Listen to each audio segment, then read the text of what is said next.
بسم اللہ الرحمن الرحیم۔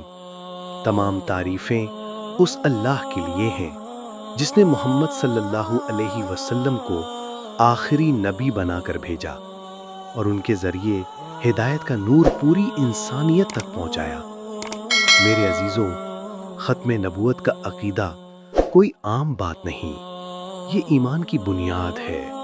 یہ وہ سچائی ہے جس پر امت کے بزرگوں نے اپنی جانیں قربان کر دیں۔ جب مسیلمہ کذاب نے نبوت کا جھوٹا دعویٰ کیا تو حضرت ابو بکر صدیق رضی اللہ عنہ نے فرمایا، میں دین محمد صلی اللہ علیہ وسلم میں کسی نئے نبی کی گنجائش برداشت نہیں کروں گا۔ اور پھر یمامہ کے میدان میں صحابہ کرام رضی اللہ عنہ نے اپنے خون سے ختم نبوت کی حفاظت کی۔ وقت گزرتا گیا مگر جھوٹے نبیوں کے فتنے مختلف چہروں کے ساتھ سامنے آتے رہے۔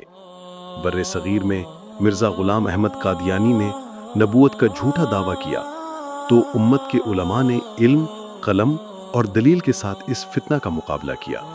مولانا ثناء اللہ امرتسری نے اپنی تحریروں سے، مولانا محمد حسین بھٹالوی نے اپنے دلائل سے اور علامہ اقبال نے اپنی فکر اور فلسفے سے اس باطل نظریے کا پردہ چاک کیا۔